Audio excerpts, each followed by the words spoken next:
Hello everyone, my name is Shivani Maurya and this is part 4 of MFN 10 and इस part 4 में हम unit 6 और unit 7 के जो भी इम्पोर्टेंट टॉपिक्स हैं उनको देखेंगे, डिस्कस करेंगे, शॉर्ट नोट्स के थ्रू समझेंगे. ठीक है, so without wasting time let's get started. So सबसे पहले जो इम्पोर्टेंट टॉपिक यूनिट 6 का है ना, जो बहुत बार पूछा गया है, वो है MS वर्ड. अब बेसिकली यूनिट 5, 6 और 7 में ना MS वर्ड की जो भी फीचर्स हैं उनको डिस्कस किया है, कैसे फंक्शन करना है, क्या क्या चीज़ें होती हैं. ठीक है, तो अगर आपने कभी MS वर्ड यूज़ किया होगा तो ये सब आपको ऑलरेडी पता ही होगा. अगर नहीं किया तो मैं बता ही रही हूँ, बट इम्पॉर्टेंट पार्ट इज़ कि आपको उसे लिखना कैसे है वो ज़्यादा ज़रूरी है. आपको क्या आता है क्या नहीं आता, नोबडी वांट्स टू नो. आपने शीट में क्या लिखा है दैट मैटर्स. ठीक है, तो मैं वो फॉर्मेटिंग बता रही हूँ कि आपको लिखना कैसे है. ठीक है, सो MS वर्ड में जो बार बार क्वेश्चन पूछा जाता है वो है फॉर्मेटिंग पैराग्राफ्स. इसका क्वेश्चन अक्सर 5 मार्क्स के जो शॉर्ट नोट्स होते हैं ना, क्वेश्चन 3 या क्वेश्चन 1 में, उसमें पूछा जाता है. ठीक है, तो इसको देख लेते हैं. काफ़ी छोटा ईजी सा टॉपिक है. बेसिकली अलाइनमेंट का मतलब है, जैसे ये मेरा PDF है. ओके, तो ये डॉक्यूमेंट था. वैसे तो मैंने गूगल डॉक से बनाया, बट MS वर्ड से भी बनाओगे तो बेसिकली एक डॉक्यूमेंट है. ठीक है, तो अब मेरे डॉक्यूमेंट में अलग अलग फॉर्मेट्स आपको दिखेंगे. जैसे ये पैराग्राफ फॉर्म है. ठीक है, देन ये पॉइंटर्स हैं, देन ये हेडलाइन है. तो ये मैंने हेडिंग के फॉर्म में डाला है और उसको बोल्ड किया है, तो ये वही फॉर्मेटिंग.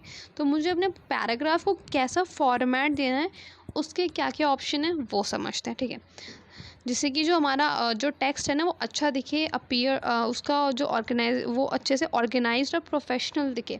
अब अगर आप खुद ही सोचो कि ये जितना भी टेक्स्ट नहीं, सब ऐसा कोई लाइंस, ये अलाइनमेंट नहीं होता, कुछ भी बोल्ड नहीं होता, पॉइंटर्स नहीं होते, बस ऐसे ही वन बाय वन एक के बाद एक सारे वर्ड लिखे होते, तो ये उतना इम्प्रेसिव नहीं लगता या उतना क्लियर नहीं होता, ऑर्गेनाइज नहीं होता. ठीक है, दैट इज़ वाई अलाइनमेंट बहुत ज़रूरी है पैराग्राफ्स का.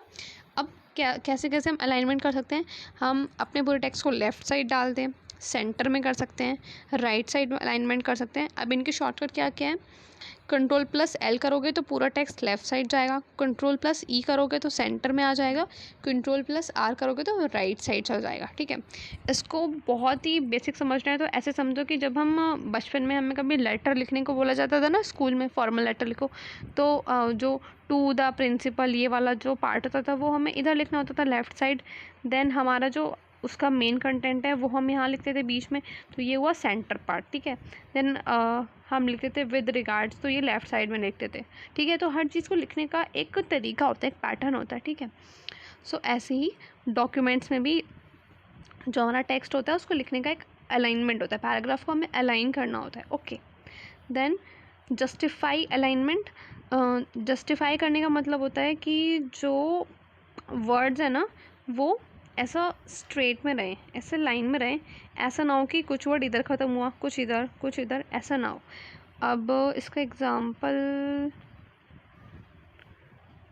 एग्ज़ाम्पल इसमें तो नहीं है, बट आप ऐसा समझो कि मैंने कोई टेक्स्ट लिखा हो तो वो इसने से इतने एरिया में. ऐसा नहीं है कि मेरा कोई वर्ड यहाँ ख़त्म हुआ, फिर कोई वर्ड यहाँ, फिर कोई वर्ड यहाँ, कोई वर्ड यहाँ.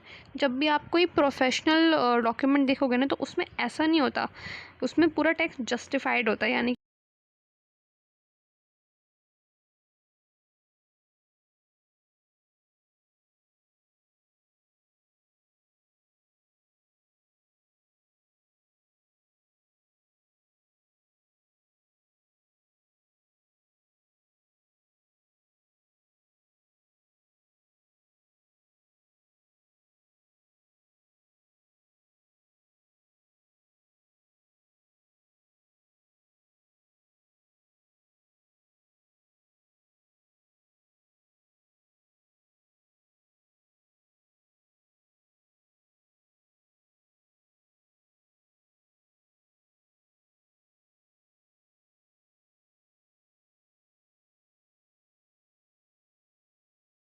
मुझे अपने लाइन्स में जितना स्पेस मैं चाहती हूँ उतना स्पेस मैं दे सकती हूँ अपनी मर्ज़ी से. ओके, ये हम कैसे करते हैं, आप होम टैब में जाओगे, उसमें पैराग्राफ ग्रुप का ऑप्शन होगा, पैराग्राफ ग्रुप में line and paragraph spacing button पे क्लिक करोगे तो अपनी मर्जी से जितना स्पेस आप देना चाहते हो, single line space, double line space, 1.5 line का स्पेस, या अपनी मर्जी का कस्टम स्पेस देना है वो आप कर सकते हो, ठीक है। Then spacing before and after paragraph, paragraph के पहले और बाद में किस तरीके से स्पेस देना है, होम टैब पे जाओगे, paragraph group, then paragraph dialog box में जाके आप अपने पैराग्राफ के बिफोर एंड आफ्टर, पहले या बाद में स्पेसिंग कर सकते हो। बेसिकली इससे क्या होता है कि एक पैराग्राफ की रीडेबिलिटी, उसको रीड करना अच्छा हो जाता है, तो दैट इज़ वाई उसकी रीडेबिलिटी इम्प्रूव हो जाती है। Okay, the number 5 bullets and numberings. अब जैसे कि ये है बुलेट्स फॉर्म में डालने हैं मुझे अपने लाइन्स को, तो मैं बुलेटिन्स कर सकती हूँ। नंबरिंग देनी है, जैसे मैंने इसमें दिया हुआ है इससे पहले 1 2 3 4 5, तो मैं नंबरिंग करना चाहती हूँ तो मैं नंबरिंग के ऑप्शन पे क्लिक करूँगी। देन मल्टी लेवल लिस्ट बनानी है मुझे, जिसमें कि बुलेट्स और नंबरिंग को कंबाइन करना है, जैसे कि ये है, ये मल्टी लेवल लिस्ट है, इसमें क्या है कि नंबरिंग है, नंबरिंग के अंदर ये बुलेट्स हैं। ओके, तो ये हुआ। ये आप कैसे कर सकते हो, होम टैब में जाके पैराग्राफ ग्रुप में जाओगे, वहाँ पे आपको ऑप्शन मिल जाएगा। ओके, देन यूनिट 7 में हमें क्या देखना है, spell check, thesaurus and find and replace वाला ऑप्शन, ये भी एमएस वर्ड के ही पार्ट है। सो बेसिकली इसमें क्या करना है, स्पेल चेक में आपको ये देखना है कि मेरे जो पूरा टेक्स्ट है उसमें कोई स्पेलिंग मिस्टेक तो नहीं है, वो आप कर सकते हो, कोई भी एरर है उसको करेक्ट कर सकते हो, आइडेंटिफाई कर सकते हो, ठीक है। तो दो ऑप्शन होते हैं, ऑटोमेटिक स्पेल चेक या फिर manual spell check. Automatic spell check में क्या होगा कि एमएस वर्ड में एक ऑप्शन होगा जिसके थ्रू आप सजेशन जब राइट क्लिक करोगे ना उसको, तो आपको दिख जाएगा एंड आप चाहो तो चूज़ करेक्ट वर्ड करके अपनी जो भी फॉल्ट है ना उसको सही कर सकते हो। एंड यूजुअली होता क्या है कि अगर कोई स्पेलिंग गलत होती है ना तो उस पर ना एक रेड लाइन आ जाती है, ठीक है, जब आप उसको गलत टाइप करते हो, तो वहीं पर जब आप उसको डबल क्लिक करोगे तो वो सही हो जाएगा, मतलब उसके ऊपर सही जो करेक्ट स्पेलिंग होती है उसका ऑप्शन आता है, तो आप करेक्ट वाले को क्लिक करोगे तो वहाँ पर सही हो जाएगा। एंड अदरवाइज़ अगर आपको लगता है कि डॉक्यूमेंट बनाने के बाद मैं चेक करना चाहता हूँ या चाहती हूँ कि कोई मिस्टेक है, तो आप सजेशंस वाले ऑप्शन में जाकर भी देख सकते हो। Okay, then manual spell check में आप खुद ही 1 बाय 1 सारी चीज़ें चेक करो कि कोई स्पेलिंग मिस्टेक्स तो नहीं है। इसमें आप अपनी मर्ज़ी की डिक्शनरी, कोई वर्ड्स को चेंज या इग्नोर करना है वो आप कर सकते हो। Okay, then second is thesaurus in MS word. Thesaurus क्या होता है बेसिकली, थेसॉरस एक ऐसा टूल है जिससे कि आप किसी भी वर्ड का सिनोनियम या एंटोनियम ढूंढ सकते हो। सिनोनियम यानी कि सेम मीनिंग वाले वर्ड्स, जैसे कि जिसको हिंदी में बोलते हैं पर्यायवाची शब्द, ये रिमेंबर आपने पढ़े होंगे बचपन में, पर्यायवाची शब्द। एंड एंटोनियम्स यानी कि विलोम शब्द, मतलब उसके ऑपोजिट मीनिंग वाले शब्द। ओके, सो जैसे कि मैं डॉक्यूमेंट लिख रही हूँ तो मैंने लिखा वर्ड परफेक्ट, ठीक है, बट मैं चाहती हूँ कि मुझे परफेक्ट वर्ड नहीं लिखना, मुझे ऐसे ही मीनिंग का कुछ opposite word, sorry similar meaning का कोई दूसरा वर्ड ढूंढना है, ठीक है। तो मैं थेसॉरस का जब ऑप्शन क्लिक करूँगी तो मेरे पास ऑप्शन आ जाएंगे, या तो मैं आइडल लिख सकती हूँ, फ्लॉलेस लिख सकती हूँ, विदाउट फॉल्ट, या फिर जो भी मैं वर्ड चाहूँ वो लिख सकती हूँ। तो ये क्या हुआ, इसके सिनोनिम्स, या फिर अगर मुझे एंटोनियम करना है तो वो ऑप्शन भी अवेलेबल हो जाएगा।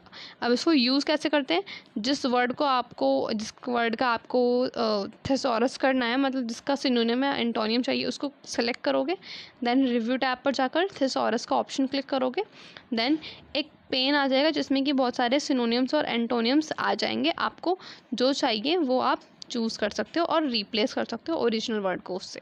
The next is find and replace option in MS word में फाइंड एंड रिप्लेस का ऑप्शन क्या होता है कि आपको कोई वर्ड ढूंढना है और आपको उसे किसी दूसरे वर्ड से रिप्लेस करना है, ठीक है। तो ये आप करोगे कैसे, सबसे पहले आप Ctrl+F करोगे, नेविगेशन पेन ओपन हो जाएगा और ठीक है, फिर आपको जो वर्ड ढूंढना है आप उसे टाइप करोगे, टाइप करने के बाद वो वर्ड जितनी भी बार उस डॉक्यूमेंट में होगा ना वो हाईलाइट हो जाएगा, ठीक है। हाईलाइट होने के बाद अब मैं उसे रिप्लेस करना है तो मैं करूँगी Ctrl+H करने से फाइंड एंड रिप्लेस का डायलॉग बॉक्स आ जाएगा। फाइंड में आपको वो वर्ड लिखना है, वो वर्ड टाइप करना है जिसको आपको चेंज करना है, देन रिप्लेस विद वाले बॉक्स में आप वो वर्ड लिख दो जिससे आपको उसको रिप्लेस करना है। ओके, जैसे मैंने अभी एग्जांपल बताया था, लेट्स से कि परफेक्ट है, परफेक्ट की जगह मुझे आइडल करना है, तो मैं फाइंड वाले ऑप्शन में परफेक्ट डालूंगी एंड रिप्लेस वाले में आइडल डाल दूंगी, ठीक है, एंड देन क्लिक रिप्लेस कर दूंगी।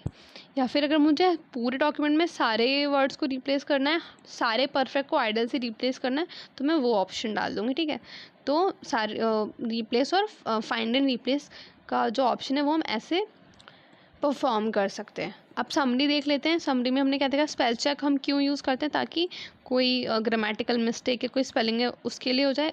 इसके लिए दो तरीके हैं, ऑटोमेटिक या फिर manual spell check. Then thesaurus किस लिए होता है, सिनोनियम्स या एंटोनियम्स को फाइंड करने के लिए, ताकि हम अपनी राइटिंग को इम्प्रूव कर सकें। राइटिंग मतलब कि जो राइटिंग का हमारा पैटर्न है, तरीका है, वो इम्प्रूव कर सके। Then find and replace quickly किसी भी वर्ड को लोकेट कर देता है और हमें जो वर्ड नया डालना है उसमें उससे रिप्लेस कर देता है, जिससे कि हमारा एडिटिंग का जो काम है वो ईजी हो जाता है। Okay, so that's all for this video. मिलते हैं नेक्स्ट वीडियो में for with again new topic which is mail merge. Mail merge काफ़ी इंपॉर्टेंट है। सो मिलते हैं नेक्स्ट वीडियो में जिसमें मेल मर्ज के बारे में पढ़ेंगे। तब तक के लिए आप ये सारे वीडियोज़ को देख लेना, अगर समझ ना आए तो दोबारा देख लेना, रिवाइज़ कर लेना, एंड वीडियो को लाइक कर देना यार। क्या चाहता है, देखते हो वीडियो को लाइक नहीं करते, कैसे लोगों, लाइक कर देना। हाँ, ओके, चलो bye bye, take care, happy learning.